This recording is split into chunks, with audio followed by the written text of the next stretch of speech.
बिस्मिल्लाह जी, ठीक ठाक आले संगियो भराओ बेलियो मित्रों सजनों मक्खन दे पेड़ियो मलाई दे डोंडियो की हाल है तुहाडे सब दा। मौलाना फजलुर रहमान साहब जमीयत उलमाए इस्लाम पाकिस्तान दे चेयरमैन ਜਿਹੜੇ ਕਿਸੇ ਵੀ ਤਾਰਫ ਦੇ ਮੁਹਤਾਜ ਨਹੀਂ ਔਰ ਤੁਸੀਂ ਸਾਰੇ ਲੋਕੀ ਆਪ ਨੂੰ ਬਾਖੂਬੀ ਜਾਣਦੇ ਹੋ। ਸੋਸ਼ਲ ਮੀਡੀਆ ਦੇ ਉੱਤੇ ਇੱਕ ਵੀਡੀਓ ਵਾਇਰਲ ਹੈ, ਸਭ ਤੋਂ ਪਹਿਲੇ ਇਹ ਵੀਡੀਓ ਵੇਖੋ ਫਿਰ ਅਗਲੀ ਗੱਲ ਕਰਨੀ।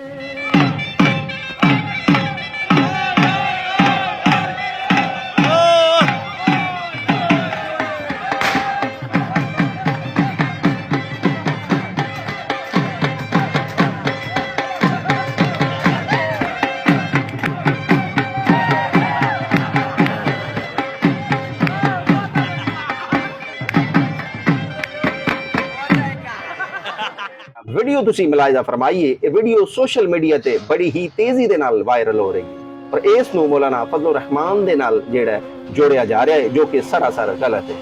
वीडियो दे विच जेड़े बुजुर्ग तुहानूं नजर आ रहे ने ये फजलुर रहमान साहब नहीं बल्कि कोई उन्हां दे हम शक्ल ने और ये खुसूसी जेड़ा अपना तबले दे नाल इजहार मुहब्बत है उसका इजहार कर रहे हैं।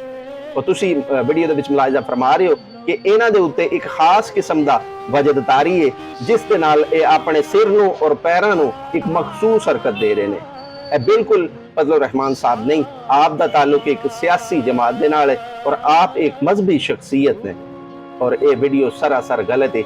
इस वीडियो नूं उन्हां दे नाल मंसूब बिल्कुल ना कीता जाए। सोने रब दे हवाले।